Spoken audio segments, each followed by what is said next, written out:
얼마나 굉장히 두렵지만 감격스럽겠어요. 내가 그렇게 좋아하는 고 존경하고 사랑하는 그분이 살아나셨다고 하니까. 이런 그들의 마음을 본문 8절에서 이렇게 묘사합니다. 그 여자들이 무서움과 큰 기쁨으로 빨리 무덤을 떠나 제자들에게 알리려고 다름질할세. 무섭지만 큰 기쁨이 그들을 덮쳤어요. 어떻게 보면 그들은 그 예수님의 부활을 믿고 그것을 전하고자 하는 감격이 컸던 것 같아요. 그래서 갈릴리에서 자신을 포함해서 제자들을 만나준다는 그 예수님의 소식을 어떻게든지 그거를 전달하고자 하는 그 마음, 믿음이고 감격이고 사랑입니다. 예수님을 사랑하지 않았다면 이 여인들은 죽은 예수의 무덤에 가지 않았을 것입니다.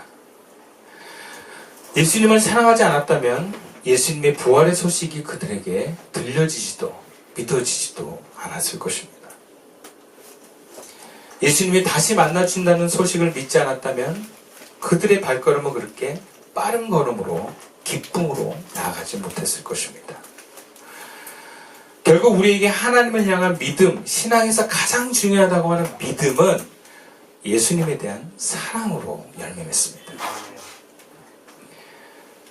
바울의 사랑에 대한 내용을 보면 사랑은 믿음이라고 할 수 있습니다. 대상을 향한 기쁜 소식에 기쁨으로 받아들일 수 있는 믿음을 갖습니다. 우리도 누군가를 사랑하면 그럼 그 사람을 신뢰하게 됩니다. 그 사람이 하는 말을 받아들이고 믿게 됩니다.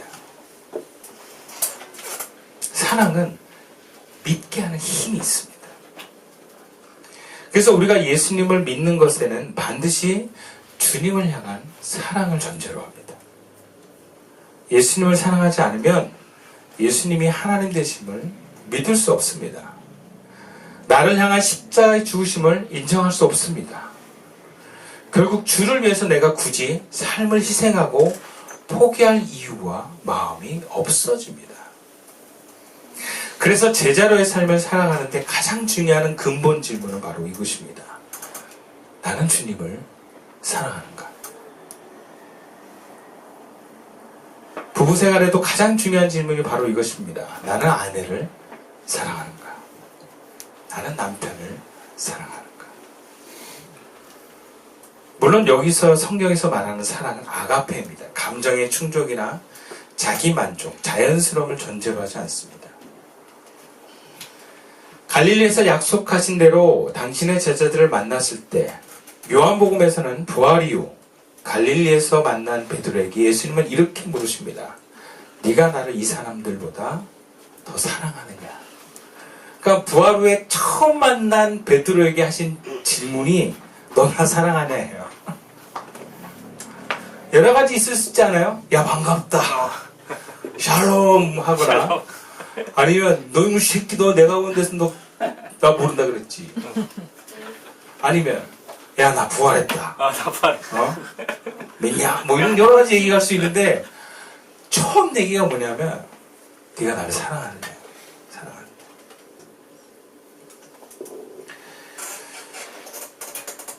예수님께서 그 베드로를 향한 질문을 통해서 우리가 제자의 길을 가는데 가장 중요한 전제가 예수님을 사랑하는 거구나 라는 걸 알게 돼요.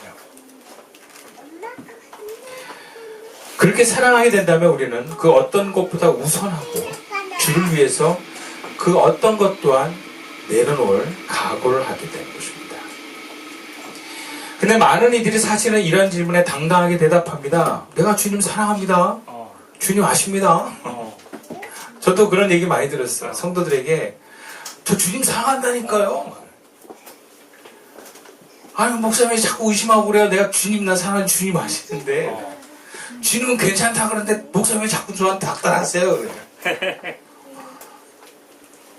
근데 행동 보면 아니거든요. 차라리 저는 주님을 사랑하는지 잘 모르겠습니다. 사랑하긴 사랑하는데 아가페는까지는 아닌 것 같습니다. 뭐 이렇게 얘기하면 또 솔직하죠. 근데 우리 주님 다 사랑한다 그래요. 근데 행동하는 거 보면은 손에 절대 안 봐요. 자기를 우선하는 선택을 늘 해요. 베드로도요, 예수님이 돌아가기 전에는 주님 사랑한다고 그랬어요. 내가 주를 위해서 죽을지언정 절대 부인하지 않겠습니다 그러거든요. 그럼 그거는 거짓말이 아니에요. 자기가 진짜 그렇게 생각했어요.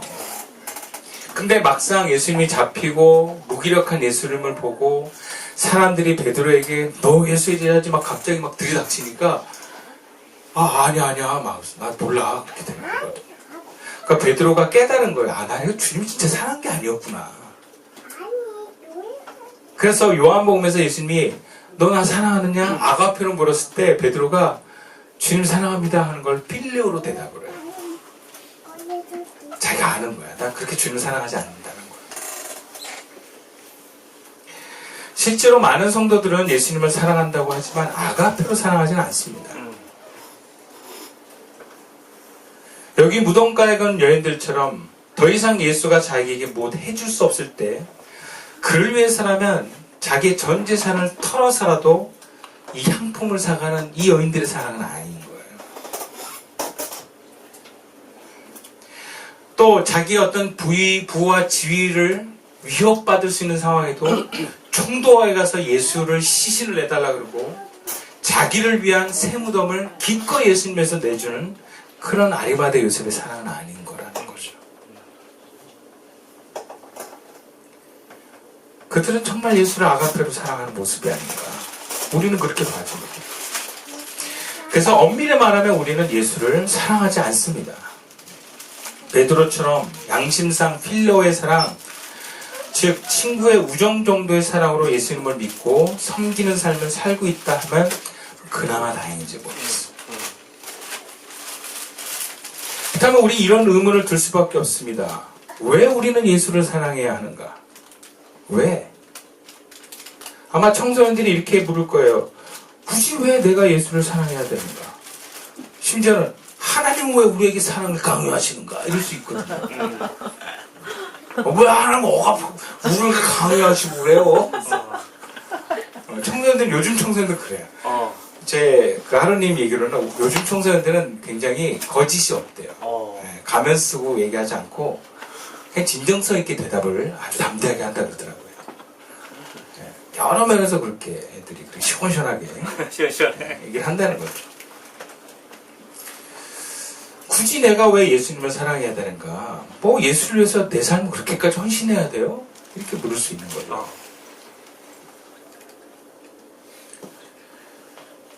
근데 아이들이 솔직해서 그렇게 얘기하지 교회 다니는 어른들도 여러분 크게 다를 바가 없다는 거 아셔야 돼요. 다 자기를 먼저 하고요. 자기 위해서 삽니다. 주님을 사랑한다고 말은 하지만 신앙생활을 뭐 종교적인 어떤 주의를 지키고 예배 행위도 하고 헌금도 드리지만 주님을 사랑하지 않아요. 뭘 보고 알 수 있는가? 자기 삶에서 주님을 사랑하는 삶의 모습이 나타나질 않습니다. 어제도 말씀드렸지만 주님을 사랑하는 건 내 주님 사랑합니다 말이 아니에요. 주의 말씀을 지키고 주님과 기도하며 이웃을 조건 없이 주님처럼 사랑하고 또 그분 안에서 내가 더 거룩해지기를 열망하는 삶으로 나아가는 사람이 사랑하는 사람이에요. 오히려 우리는 이런 질문을 먼저 하게 됩니다. 예수님을 왜 사랑해야 되는가? 먼저 성경에서는 그 이유를 요한일서에서는 이렇게 기록해요. 요한일서 4장 19절에 우리가 사랑함은 그가 먼저 우리를 사랑하셨습니다. 그러니까 예수님이 우리가 죄인 되었을 때 우리를 사랑하셔서 우리를 구원하심으로 그 사랑을 먼저 주었기 때문이라는 거죠. 근데 이것도 영적으로 믿음과 이해가 돼야 돼요. 첫째는 내가 죄인임을 알아야 돼요. 그리고 이 죄인이라는 것이 얼마나 엄청난 우리에게 불행이고 이게 악인지를 알아야 됩니다. 그러니까 죄에서 건져졌다는 것이 죄를 모르면 그 가치를 잘 몰라요. 또 구원이라는 것도 잘 모릅니다. 하나님이 우리를 사랑하셨는데 구원받았다는 건 자녀 삼아 주셨다. 소통이 가능하고 그분과 함께 할 수 있다는 것이 열렸다는 것이 구원을 모르는 사람에게는 그게 얼마나 큰 감격인지도 몰라요. 그렇지 않은가요? 그럼 부활절에 예수님이 우리를 구원하신 그 예수님이 부활하셨습니다 보단 부활절이니까 야 현금이다 이게 더 좋을 수도 있어. 아이들은 현금이다. 선물이다 현질이다 이게 더 좋을 수도 있어요. 그렇지 않을까요?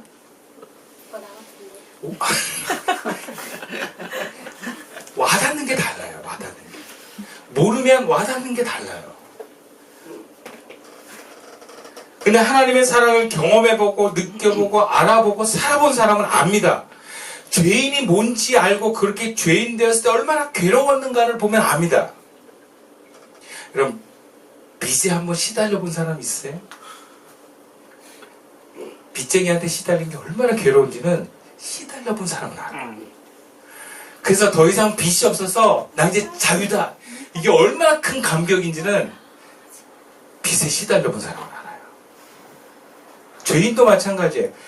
여러분 죄인이라는 것은 뭐냐면 쉽게 얘기하면 사탄이 우리를 마음대로 할 수 있는 거예요. 빚쟁이 같은 그 사탄들이 우리에게 막 빚 받아내려고 맨날 전화하고 괴롭히고 폭언하고 우리를 위축되게 만드는 게 사단이에요. 여러분. 죄인은 바로 그런 빚쟁이처럼 사는 것을 죄인이라고 합니다. 근데 구원은 뭐냐면 내가 그걸 다 갚지 않았는데 당신 빚 없어. 끝. 나 이제 안 찾아갈게. 그게 구원이에요. 이게 얼마나 감격스러운지는 빚쟁이한테 시달려보면 알아요. 그래서 그 죄인의 고통을 알고 구원의 기쁨을 경험한 사람들은 그것이 그 구원이 하나님으로부터 말미암았다는 사람들은 그 하나님을 사랑하지 않을 수 없는 거예요. 너무너무 고마운 거예요. 그래서 그 하나님의 사랑이 우리에게 먼저 이루어진 것 때문에 우리는 주님을 사랑한다라고 성경은 이야기하고 있는 것입니다.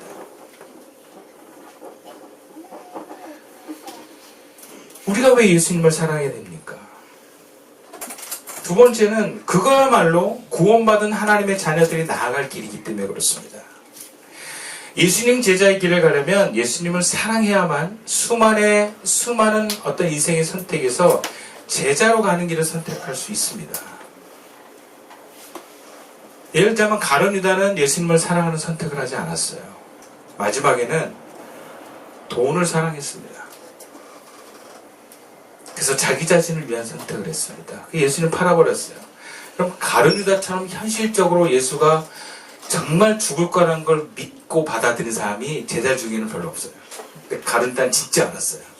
굉장히 정치적이고 현실적인 사람이었기 때문에 아마 ESTJ가 아닐까 생각이 들었어요. 아이고 이건 확 팩트다. 예수님 진짜 죽을 것 같다. 냉정하게 판단한 거죠. 그럼 예수님 죽어버리면 이제 난 3년 동안 쫓아다닌 거 아무런 소용이 없네. 개털이네. 뭐라도 좀 얻어야 되지 않을까? 그래서 예수님 돈 받고 판 거예요. 예수님 사랑하지 않은 거죠. 여러분 부부가 이혼하잖아요. 그러면 사랑이 없잖아요. 그러면 재산 싸움이 아주 그냥 정말 치열합니다. 더럽고 치사할 정도로 어떻게든지 돈을 많이 뜯어내려고 그런 싸움이 정말 개싸움이 일어나요. 네. 그게 부부였던 사이도 사랑이 없어지면 나타나는 현상이에요.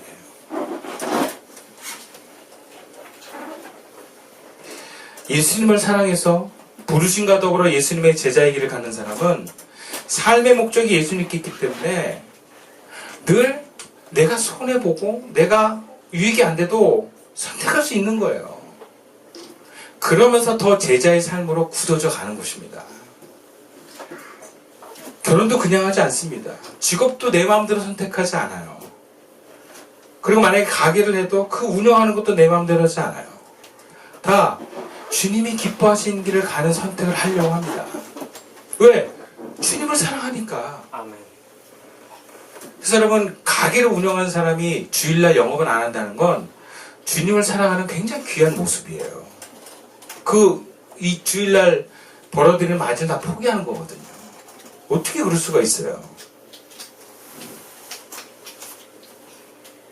세상에는요, 자기 행복과 자기 만족을 위해서 자기의 어떤 충족의 인생의 목적을 가진 사람은 다 그것에 맞게 선택을 하게 돼 있어요. 결혼도 자기에게 유익이 되기 위한 선택을 합니다. 그래서 예쁜 여자, 돈 많은 남자 이런 게 다 어떤 선택의 기준이겠어요?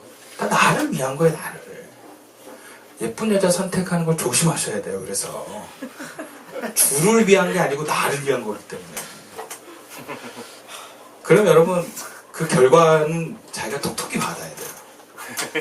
내가 나를 위해서 선택하잖아요. 그럼 대상도 나를 위해서 자기를 위해서 선택해요. 그러면 그 이기심이 반드시 충돌하게 돼 있어요.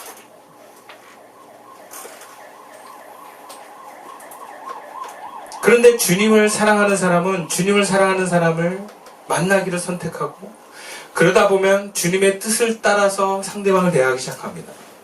저는 그래서 예수님을 사랑하는 사람은 정말 가정에서도 사랑을 잘할 수 있다고 믿습니다.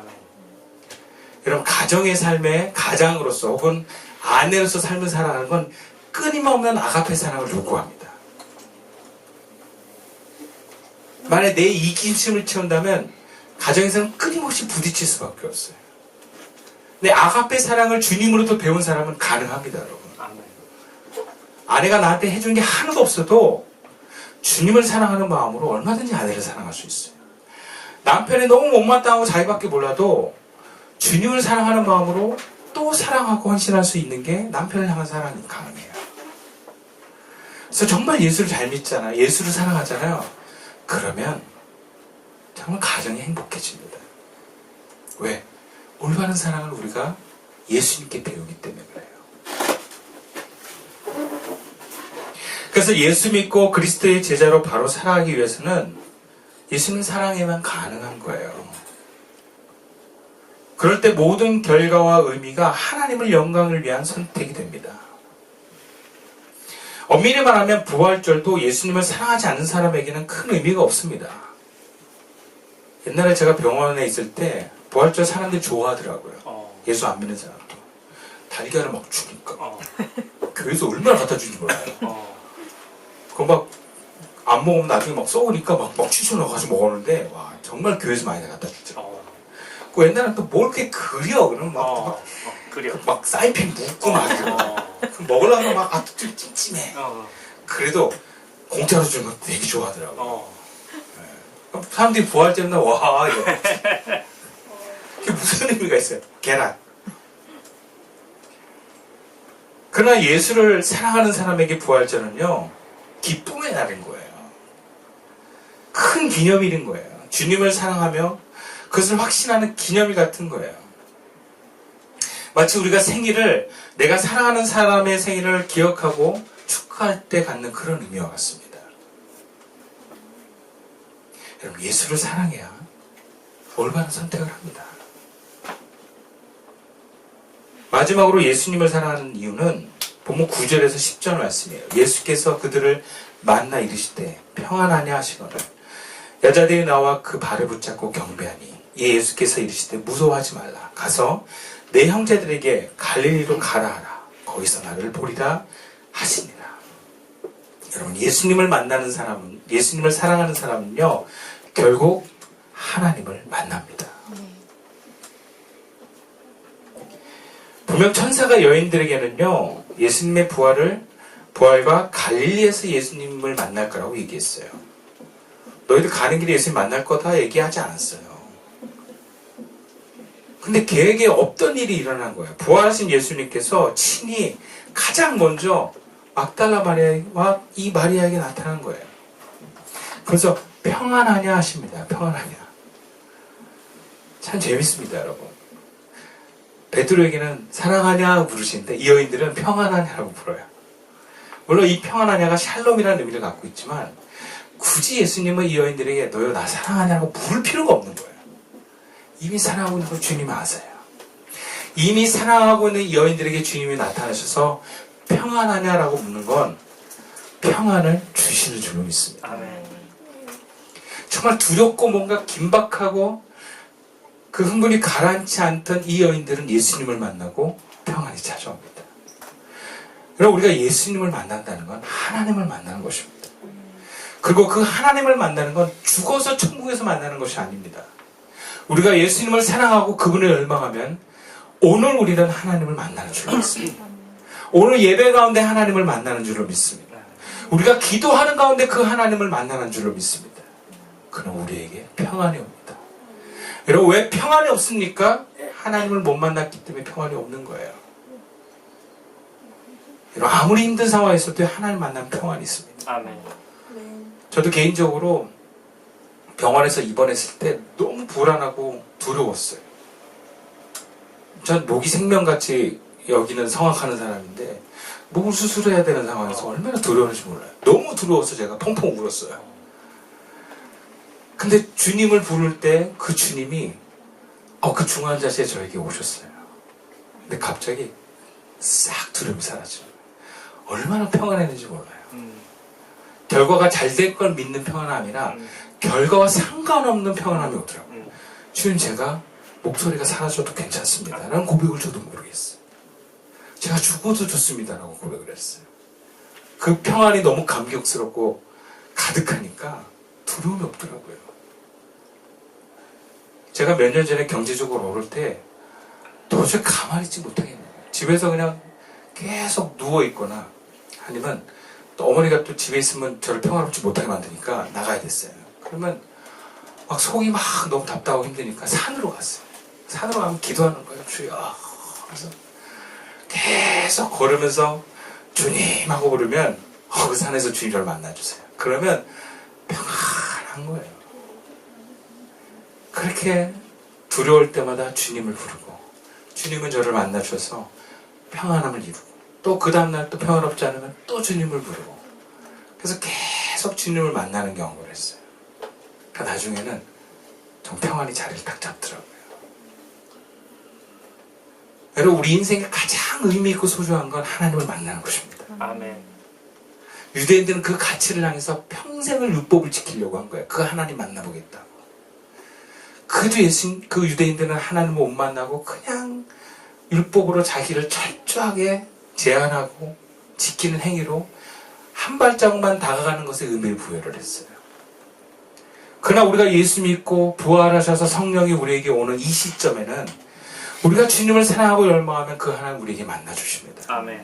이것만큼 가치 있고 감격스럽고 삶의 완전한 평안은 없는 줄로 압니다. 아멘. 그 하나님 만나기 열망하십시오.